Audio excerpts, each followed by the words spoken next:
Hi there. In this video, I'm going to talk about Chapter 4 of Ketotarian. This is the chapter where we're going to talk about what to eat and what to avoid. Now, most of this is pretty simple. It's the basics of keto. And so it's going to talk about sugar, obviously avoid sugars. It's going to talk about the fats that you should consume. It gives a whole long list here of options that you can use in your cooking. One of the biggest things that is important when you're cooking with oil is making sure that you don't overcook beyond the smoking point of that oil. So at a temperature that's so high that it burns the oil, because then it actually becomes toxic for you rather than beneficial for you. So something like olive oil, in the past, I thought I was doing the right thing by choosing olive oil instead of canola oil for cooking. But if you cook olive oil, it's going to smoke immediately or really quickly. So it's best to use on cold foods. Nuts and seeds, soaking your nuts and seeds, pasture-raised eggs instead of organic or free range. So organic is better than non-organic, but quite frankly, the pasture-raised eggs are better. And it talks about you get so much more value out of the pasture-raised eggs. It says it contains 3 times the amount of omega-3 fats, the ones that we need, compared it to non-pasture-raised eggs. Produce, of course, which produce to consume. Also, there's this great chart of what you can use to bake and your alternatives. It talks about your fruits, pretty much berries, right?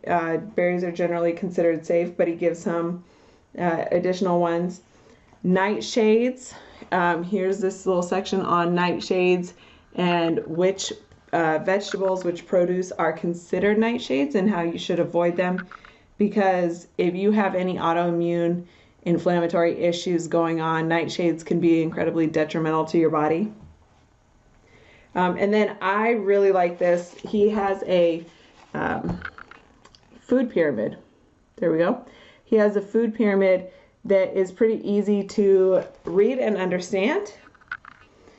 And it's completely different than the traditional food pyramid that we are now seeing, or that we've been seeing for years in schools and in the public information. So there's quite a bit of information in here. It also talks about if you want to eat something sweet, what are the sweeteners that you can consume? What are the things that you can consume to satiate that craving, or to add to your recipes? And then also, we're always in situations and places where the food is just there. And when you're trying to control your food intake, it's one thing.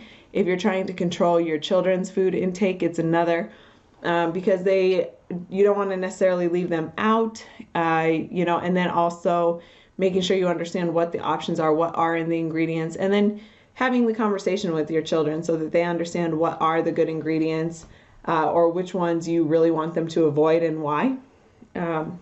And that's it for Chapter 4. Chapter 4 is incredibly valuable. It's a great resource. This is where you want to go if you want to look at what to eat, what not to eat. So check out Chapter 4, and then we'll go on to Chapter 5 in the next video that talks about food swaps and what to do when you're eating out. We're getting close to where the recipes begin. So recipes start in Chapter 8. So we'll have a couple more videos just talking about the last little bit of Ketotarian, how to get started, some of Dr. Will Cole's advice to get going. So we are almost getting through to the recipes and look forward to trying those. Hope you guys are enjoying this and hope it's helpful for you. So share your recipes, share what you've tried, share what works best for you in the comments below, and we will see you on the next video.